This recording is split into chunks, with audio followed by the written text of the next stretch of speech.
honestly see it going either way.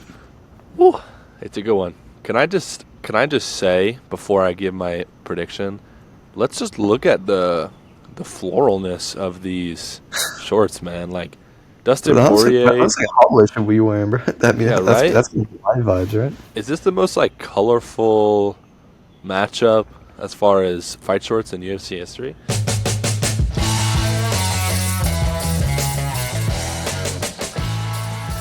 Welcome to the Fighter's Forecast. All right, what's happening, everybody? Welcome to episode 36, 35, 36, I'm not sure, of the Fighter's Forecast. It's one of them.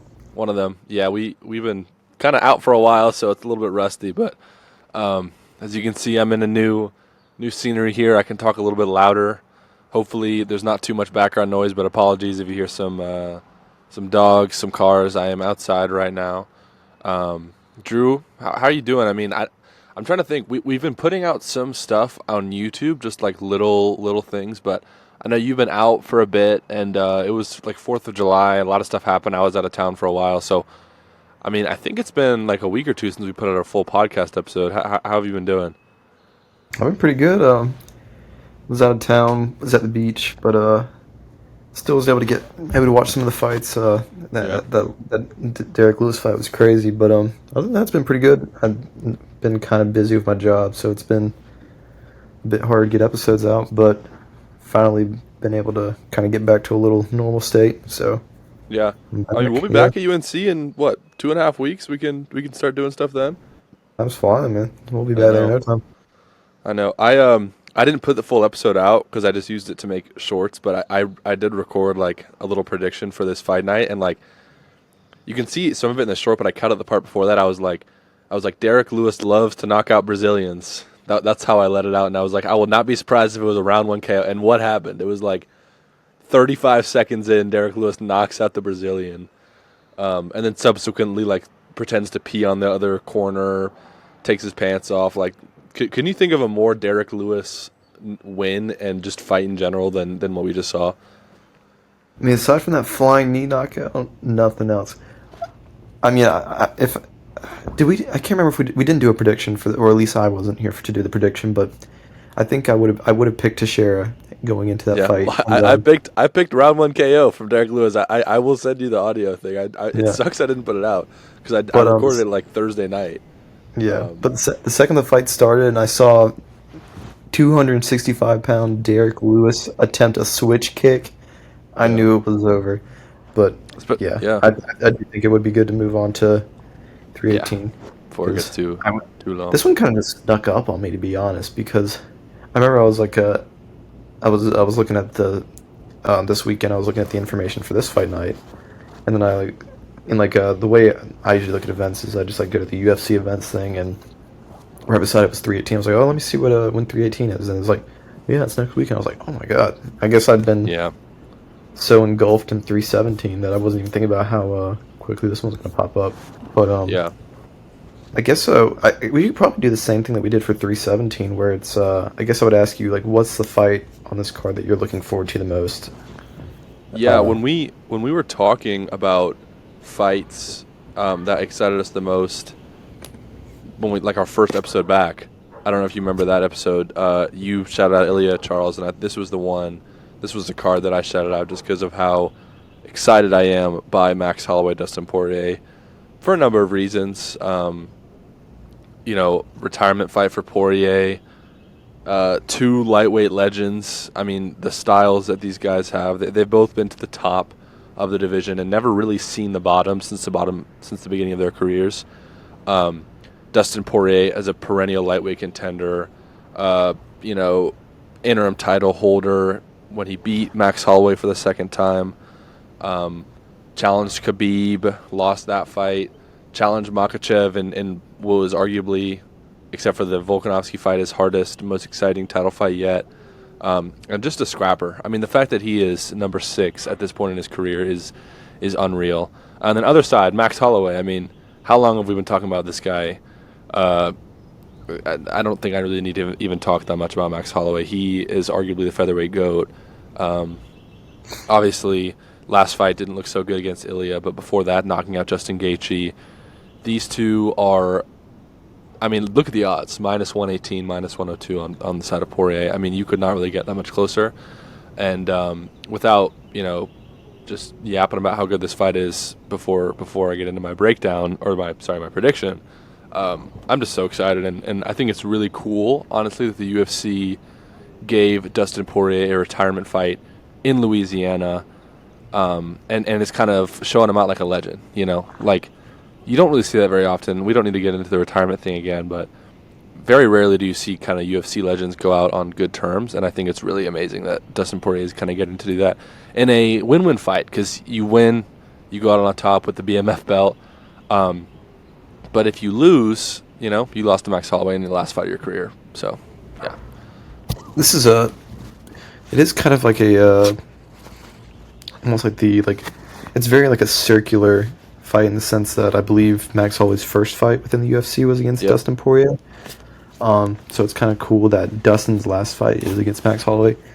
And I'm not surprised by the odds at all. Like, I remember I was thinking about this fight, and I was like, I genuinely don't know, like, who I would pick in this fight. I think the circumstances are kind of interesting, too, because there's two ways you could look at it, right? Like, say Dustin wins. Dustin would leave with the BMF, but likely what would happen is the belt would probably get vacated, and then they would recycle it, maybe throw it in another division, because it's kind of been stuck in that. And didn't it start at 170 with Nate Diaz and Jorge Masvidal, and then they kind of brought it back with Gaethje versus Poirier. So honestly, it would be really fun to see it at a different division, maybe like 205, 185, somewhere like that. Just give it like some new space, but at the same time, it does leave the lightweight division in a little bit of a weird spot, because I mean, Max Holloway will have lost to Dustin Poirier, but he's going to have lost to a person that is already outside of the UFC, and that kind of makes it a bit more difficult for Max Holloway to establish himself as a contender within 155. And also, it's just crazy Max's ranking within lightweight too, which I think is valid, seeing how well he performed against Justin Gaethje. But it would just leave, from a momentum standpoint, it'd be a really difficult thing for Max Holloway if he were to be coming off a loss to Ilia Topuria at 145, and then his direct jump to 155 being a loss to Dustin Poirier. But this is a hard one. This is a very difficult one. I think this is difficult. I'll say this. I'll say that I think that one thing that's very good about Max Holloway's one thing that's always been a good thing, or a good factor in Max Holloway's performances, has been his cardio on top of his striking. Not to say that Dustin Poirier has bad cardio by any means, but I do think that one thing we saw as the fight against Gaethje progressed was that Holloway was able to slowly kind of break down Justin Gaethje, almost like a death by 1,000 cuts, and then eventually got that final blow. I would be interested to see if Dustin Poirier tries to out-grapple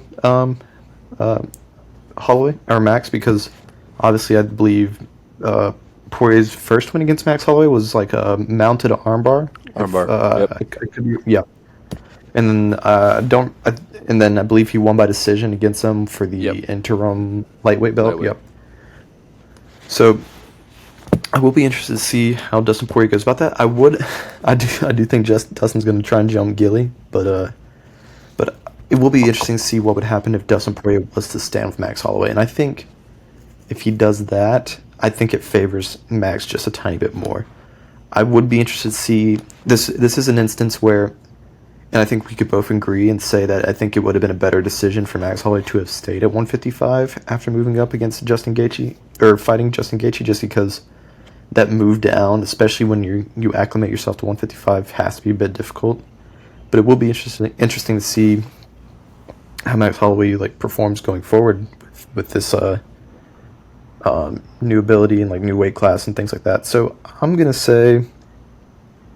I'll say Max Holloway by decision, but I do think it's going to be very close, and I could honestly see it going either way. Ooh, it's a good one. Can I just say, before I give my prediction, let's just look at the floralness of these shorts, man. Dustin Poirier. That's Holloway should we wearing, bro? Right? That's my vibes, right? Is this the most colorful matchup as far as fight shorts in UFC history. I mean, not that the fight short being custom is a very like old thing, so it's not like there's much to go off there. But anyways, I don't really know why that was my first thought, but I like what you're saying. In there too when we set. True. Yeah. Yeah. I can't really disagree with anything you're saying there. The first fight was so long ago, I kind of disregard it when I'm making my prediction. The second fight was recent enough and like stylistically kind of makes sense in my head where I remember watching that fight. It was one of the best fights in UFC history. And what was so interesting about that second fight is that it was the co-main event. No, sorry. It was the main event to Gastelum Adesanya. So it was overshadowed by how amazing Gastelum Adesanya was as like one of the best fights of now a Hall of Fame fight. That fight got into the Hall of Fame. But it was an amazing barn burner fight. But what stuck out to me in that fight, that second one, is Dustin Poirier's power was affecting Max pretty much the whole time through. And the cardio was definitely an impact, but he was knocking him. He didn't knock him down, but he hurt him to the point where he was falling back against the fence a couple times. And it did just seem to me like the power was kind of affecting it. So this is a little bit of that. This is a little bit of they're both veterans, so I don't really think that like I don't know. I don't really think that there's like physical traits I'm going to kind of take. Like I've seen it in my head. I don't know if much is going to change there. They neither of them. I think Max has evolved as like a striker since then, but I don't think that either of them have really changed their styles all that much. So I'm actually going to say Dustin Poirier by decision. I think either way this fight is probably a decision just based on what we've seen. I mean, you never know. It's not like neither of them have been knocked out recently, but I think it's going to be a really. What sticks in my head is Gaethje's KO head kick win against Poirier, and then Holloway's knockout, of Gaethje. So I will say I am interested to see how the fight after Ilya would affect Max's chin because we saw Islam. Yeah, for sure. Yeah. But I guess I will ask one. you this though. I guess because this is. Yeah, I guess this is. The sending off of Dustin Poirier in a sense. I think you're definitely more of a Dustin Poirier fan than I am. Not to say that I dislike Dustin Poirier, but I haven't followed him to that extent. What would you say is the most significant achievement for Dustin Poirier within his career? Ooh. I guess the answer there would be maybe the belt, but what would you say is his most important fight or defining fight for him? Ooh. Let me pull up his. I already have it here, so I can pull up his. Wait, let's see if it'll let me do this. Yes. What sticks out to me is his longevity. If you look at this, he's beat McGregor twice now. I have to keep scrolling down. I think honestly, what sticks out to me when I think about Poirier's career is less one fight because he's always been a dog. I don't know. There was a great documentary put out about him and his early career. I'm gonna butcher the name now. People will know what I'm talking about. I'll find it at some point. It was basically his early career before the UFC, and then when he was first getting into the UFC, and it just showed how relentless this guy is and how relentless he's always been. And you've seen it from all of his fights. Obviously what sticks out to me is this win against Poirier to win that interim title. The first win against Gaethje, just because, golly, that fight was just a scrap from start to finish. Honestly, a big one that sticks out to me is Poirier versus Hooker. That was during the pandemic. That was just at that point, as a fan, that was the best fight I'd ever seen because it was just so insanely back and forth. And Dan Hooker, it seemed like Dustin Poirier was going to go out so many times, but he just didn't. And then one that I want to end on that I think not underrated, but just really, I don't know, shows. I guess he was a 2-time interim champion, wasn't he? Because didn't he fight Oliveira for the interim title, or is that? But he did. I'm not sure, but didn't he lost to Oliveira? Oh, I'm so sorry. Yes, that was actually for the undisputed title. So he's had like 3. So I mean, that makes me look stupid, but it also proves the point that I had where he has just been in the top for so long that he's gotten 3 title shots at lightweight, which is probably the scariest like division in the UFC.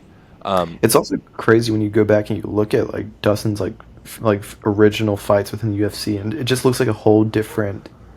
I wouldn't say different MMA, but it looks like a whole different genre of what the UFC is. Like, I mean, he's essentially, aside from Jim Miller, he's probably been like, his longevity like as with from eras is just crazy. I mean, I remember I went back and was looking at his like fights because I think it was like in the McGregor documentary where they were showing like his build up before his first fight against Poirier, and the UFC just looked completely different back then. But and to see him still be performing at such a high level, it's just insane. I would say I completely agree with you.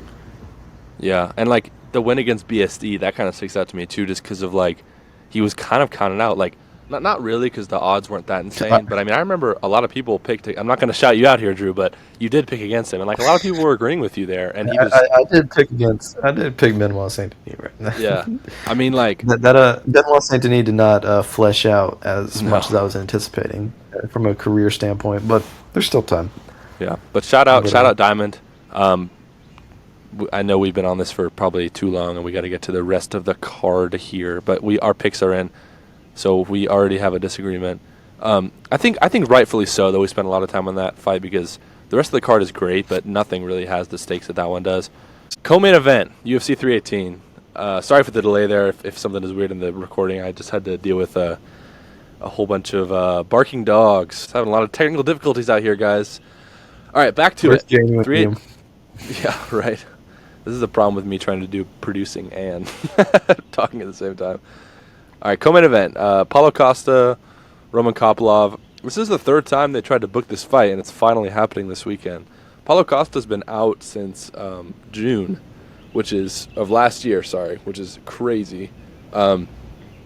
Because he was just such a perennial... not that he fought that much, but...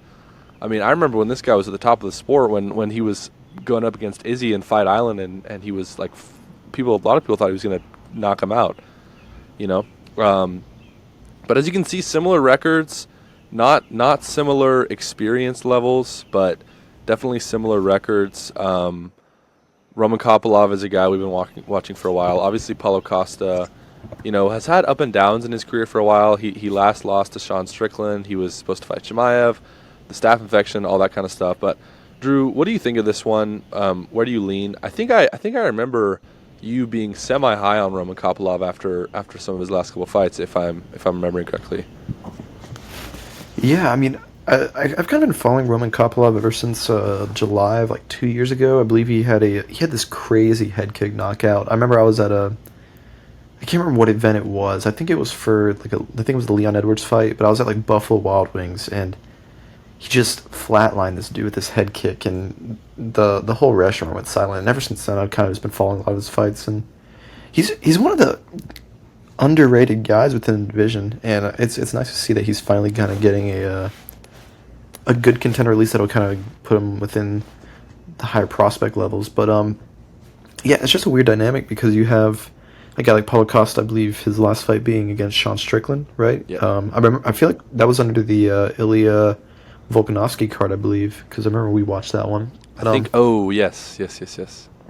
But I remember even in the build up to that fight, we were very skeptical that Paulo Costa was going to fight. We were like, I remember I said something. I feel like I said something along the lines of, until they close that cage, I do not think Paulo Costa is going to be fighting in this fight, because he had so many cancellations building up to that, and then I guess everyone was expecting some level of activity from Paulo Costa after that, but. It's now been, a little more than a year, so he's just back to fighting. And, but yeah, I mean, I wouldn't say this is a tough one to pick, but it's just a weird dynamic just because we've seen so little of Paulo Costa in such a long time. I think Kopylov reminds me very similar to almost like a Shara Bullet style fighter. I think the most distinguishing thing about Kopylov is his speed.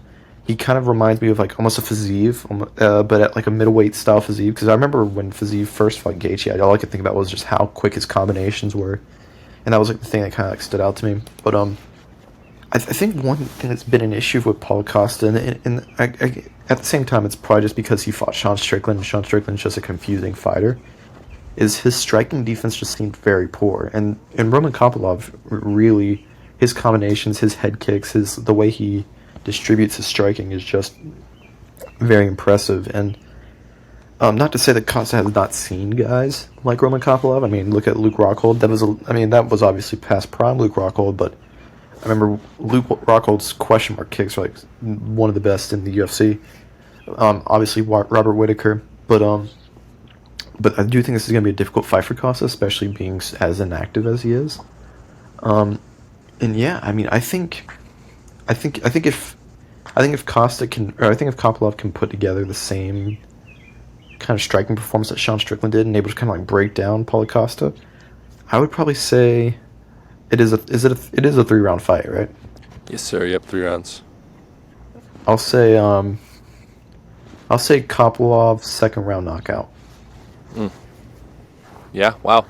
I Kopylov definitely has those head kicks that scare me with a guy that is as defensively not sound as Paulo Costa.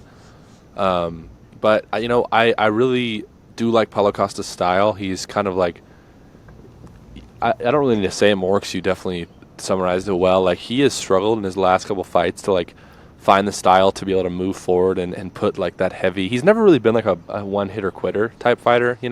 He's always the kind of guy that just like pounds you until you're okay.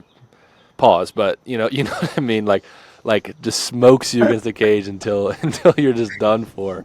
But I'm just thinking of guys like Rockhold, like kind of the way he was able to beat Romero. And you can see Kopylov here. Not the most tenured UFC fighter, but wins against Curtis is a good win. Almeida's a solid win. Hernandez is Fluffy's a really good contender, so I don't really hold that much against him. But I think I'm going to go the other way as you again in this one. Costa is a plus 200 underdog, but I do really. This is more that I want to see an active Costa again because I think he's really fun, and I love his Twitter. So that's pretty much what I'm basing off of. I think he can overwhelm Kopylov. He definitely has experience against better fighters, and I think he can use that to his advantage. Maybe mix in a little bit of grappling. Not that he does that all that often, but he's brought it out in his back pocket when he needs it sometimes. So I'm going to say Paulo Costa by decision. I think this is I think this actually could make out to be not the most exciting fight if both guys kind of fight. If Costa is able to win, I could see him kind of moving around a lot and Kopylov trying to hunt him down. But we will see. So yeah, I'm going to go Costa by decision. We disagreed on 2 fights so far. And the next one, I don't think that'll happen because it is Kevin Holland versus Daniel Rodriguez. I swear Kevin Holland fights every week at this point, which I feel like we have said that since he debuted in 2020, which is, I think, the year that he... Yeah. Putting up a run, or just having a competition. Yeah. So Kevin Holland set the record for the most fights or tied the record with 5, I believe, in 2020. I wonder how many he has this year. Let's see. So he just beat Luque in June. He beat Nelson in March. So this is his 4th fight. He could easily get 6 fights this year. Yeah, look, you can see right there. But yeah, this is definitely an interesting one. I'm not going to beat around the bush. This fight was supposed to happen a while ago, on the Chimaev, on what became the Diaz Ferguson card, and then obviously that whole scrambling happened and it got rebooked. I think that Holland showed in his last fight against Luque that he's got it. His grappling's on point. 170 is the division for him. I think he didn't take much damage in that fight. He is active and he's hot, so I think that all that is going to play into a Kevin Holland round 2 submission over D-Rod. Yeah, I mean, I think the thing that honestly stands out the most to me is just the fact that this fight does not make sense in the slightest. Like, I don't know how the matchmaking got put together to like rationalize this. I mean, if you look at Rodriguez's last 3 fights, he has a loss to Gastelum, a loss to Morono, and then he beat. Actually, no. He did beat Morono, and then he beat Ponzinibbio. Probably butchered that name. But I mean, I guess this is probably like the same level as Vicente Luque to some extent. But yeah, I agree with you. I think Kevin Holland, and we've said this before, I think if Kevin Holland stuck to one division, he'd probably be a top 10 guy. not necessarily title contender material, but at least like some level of like gatekeeper to some extent. And his talent's just insane. I think what I've noticed at least is that, at least in his recent fights, his reliance on jiu-jitsu has just vastly improved, and his jiu-jitsu is like honestly like sneaky good. I mean, look at his. I think his most recent wins have been an armbar, Darce, and a Gilly. I think I could be wrong, but I think those are the like at least those are some of the wins he's had recently. But yeah, I completely agree with you.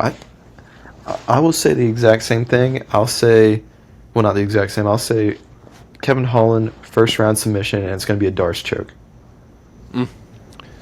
I like it. I think that is definitely possible. He's got those long, skinny arms. Great for wrapping up those. Yeah, could be a barn burner. I think the UFC kind of throws this fight on there because it's kind of like, Kevin Holland's never going to be in a boring fight. Daniel Rodriguez can bang. Yeah. We don't really have that many fights to put in this card. Let's just like throw it together. These guys both will scrap. There's no denying that from either of these guys. And Kevin Holland's 14, so we'll see. I think he gets 6 fights this year. That's my prediction. That's my prediction is that Kevin Holland will fight 6 times in 2025 and break the record. Yeah. Okay. I like it. Let's move on. This is probably the last fight on the main card that we will touch on, just for the sake of time. Not that Michael Johnson versus Daniel Zellhuber isn't a great fight, but we're just not going to touch on it tonight. So let's talk about Dan Ige versus Patricio Pitbull. Obviously, we know about Dan Ige. He's been in the UFC for a long time. Hasn't ever quite reached the upper echelon of this division. Fought guys like Josh Emmett. I'm going to pull up his fight because it's his profile, because it's escaping me who his last fight was against. Okay.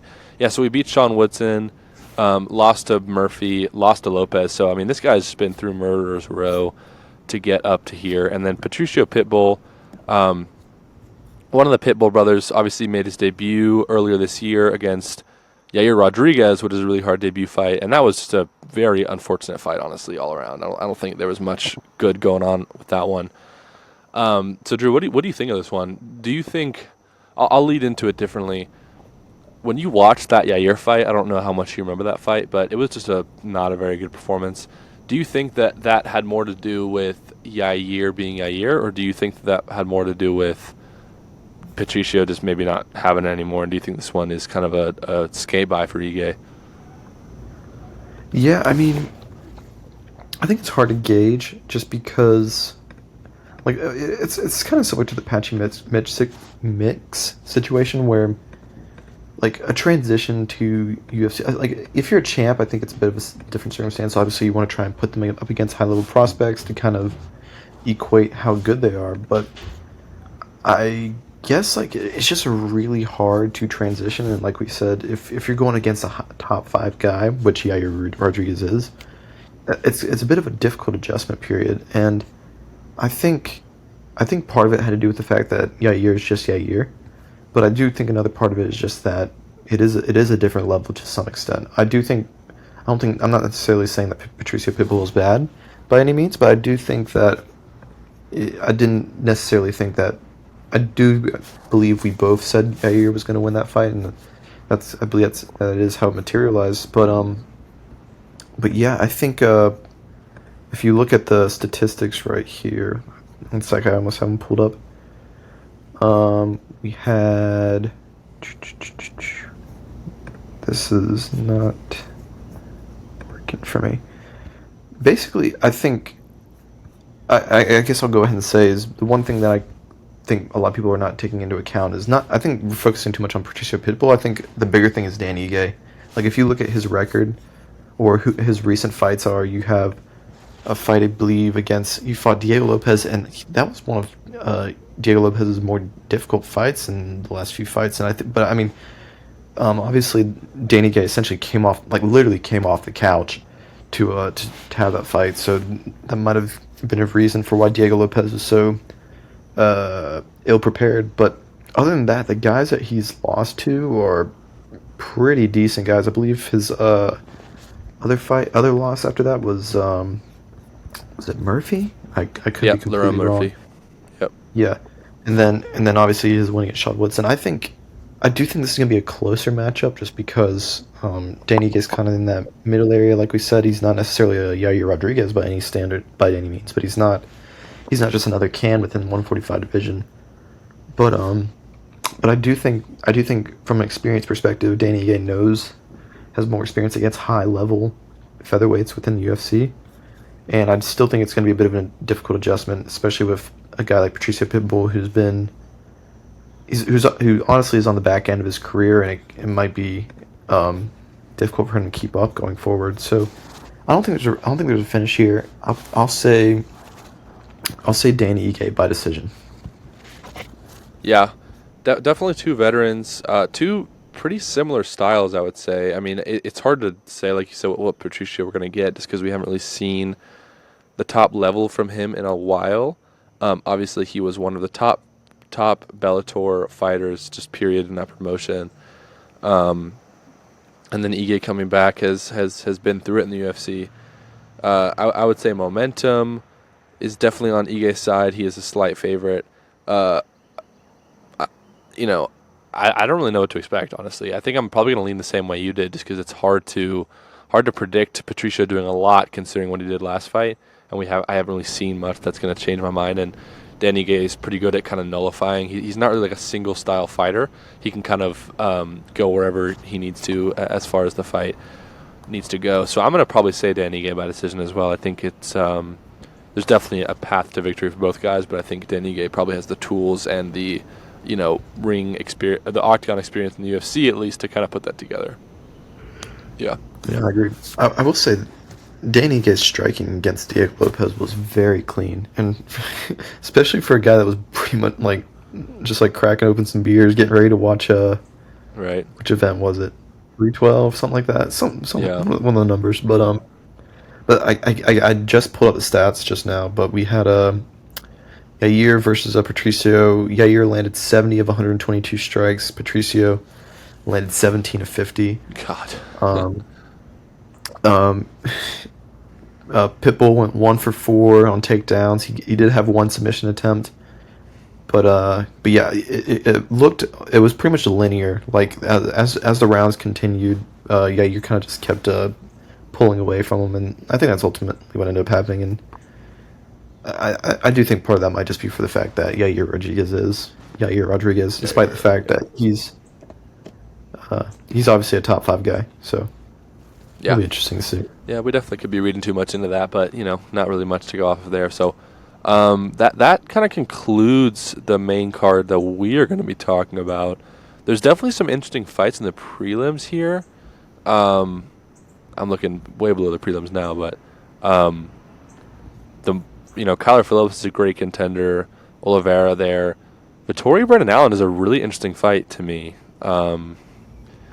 And have these guys fought before, or am I tripping? Because I feel like I've seen this fight. They got before. into a scuffle at a casino.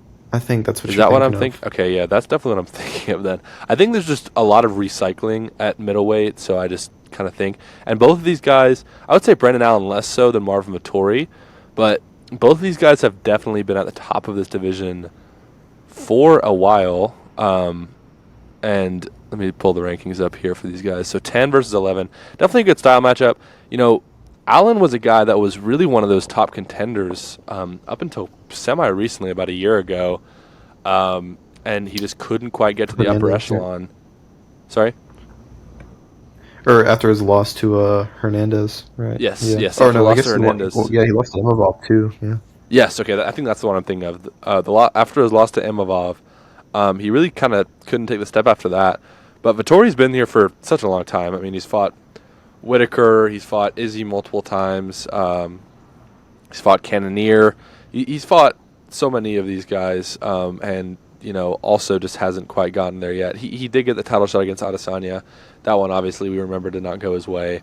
I do lean Brendan Allen here. I think he's got the tools to do it. I really like Brendan Allen's grappling, and I know Vettori is definitely known for his striking, but I think at the longevity of his career and Allen's kind of ability to mix it up and bring in a submission game that kind of could counter Vettori's just pure wrestling game could make this a pretty interesting scrap.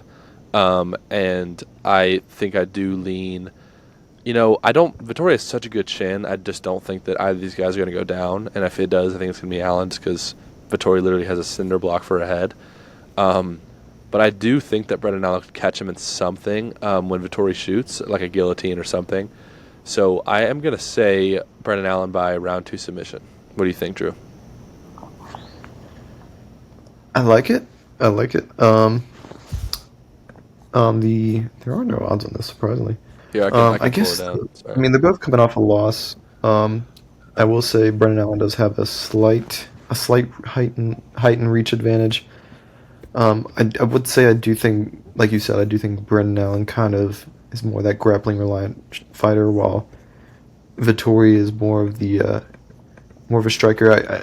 Vittori does land about one more strike per minute than Brendan Allen, but their grappling is almost identical in a sense. I will say Vittori's takedown defense was a lot better than I anticipated, but yeah, I mean, I think it's not necessarily a weird fight. It's just like a really hard to predict fight in the sense that there's not really a lot of momentum going for either guy at the moment. But I will say I do think Brendan Allen has gone against he's honestly gone against two of the best guys, not the best guys, but two very good prospects within the division in his most recent fights, with Demivov obviously being a top 5 guy, and then Hernandez being one of the better grapplers within the division. I remember we've been following him for about 4 or 5 fights now. I think because I remember he popped. He was a Contender Series guy. Yeah. Yeah, but yeah, I agree. I think after the fight with Hernandez, I think Brendan Allen's grappling is going to be significantly improved. I do think that it was in the 3rd round of that fight. Maybe I could be completely wrong, but I think he was pretty much getting ragdolled for the vast majority of the fight. But then he was able to start getting some submission attacks going. So hopefully he can implement that a bit more in this fight. And I'll say 3rd round submission. So I'll be slightly different from you. All right. Yeah. We actually agreed. We didn't agree on everything, but I would say we agreed on a lot of the methods and stuff like that. So definitely an interesting card. I think that kind of wraps up our breakdown here. As you can see, as the recording's gone on, it's gotten darker and darker out here. That's our 318 breakdown. I guess really quickly, like some of the news around the sport we haven't really touched on. Ben Askren is back. He's healthy, I should say. He seems like he's getting better. You saw that?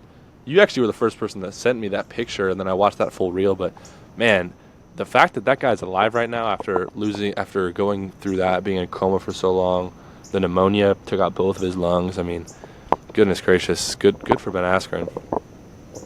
Yeah, I think he said in the video that he went into cardiac arrest 4 times or something like that. He said he died 4 times. It's crazy. It's crazy. It's also kind of cool to see. I guess that's the one thing about the MMA community. It's kind of toxic to some extent, but being and Ben Askren was kind of the butt of a joke for the vast majority of his career as a combat fighter. But to be able to see everyone kind of rally around him has been a really cool thing, I would say. Yeah, for sure. And then happy birthday, Conor McGregor. I don't know if we need to talk that much about what's going on there. Lifted weights. It's a lot. There's a lot happening there. But yeah, enough said. I'm pleading the fifth on this one. Yeah, I'm not talking this one either. You guys have the internet. You can just pull up Twitter. It's everywhere. I would be very careful and stay away from Twitter right now. Yeah. Get off Twitter for the next 3 days. You'll be fine. Yeah, for real. But yeah, I think that's pretty much it. We're gonna try to get back on track. Apologies if we're a little bit spottier in the next couple weeks. It'll be back fully on track once we're back at school. We're just both pretty busy right now. And once we get back August 1st, we'll have some cool stuff for you guys. So stay tuned for that. Like and subscribe to YouTube. It's doing pretty well. We got some good stuff out there. Follow the podcast. Email us. I don't know. Fighters Forecast if you want to talk. Peruvian fans. Yeah. More subscribers. We'll give you Drew's address. You can come visit Drew in person. I'll drop the ad. Yeah, we'll create a PO box. You can start sending us stuff. It's like a paid thing. I'll open stuff on stream. We'll do a mailbag. Yes. Okay. Yeah. Hey. All right. Well. It's just like it's just Connor pictures. Yeah, it's like my mom sent me like a "You're doing great, sweetie" like message or something in like the mail. It's just like a smiley face or something. Yeah. All right. Well, I think that's it. I don't got. I mean, same old stuff's happening for me this week. Do you have any big things going on the rest of the week for you, Drew? Just my job, unfortunately. The job. Yeah. Sucks being employed, man. I hate this. Yeah, dude. Well, hey, we're almost to school again, so Yeah. one rainbow leads to the other, right? Isn't that? Yeah. That's what they say. But all right. Sorry, I've been rambling so much, guys. It's getting later here. Yeah. I'm Henry. I'm Drew. Everybody have a great week, and we'll talk to you soon. Bye-bye.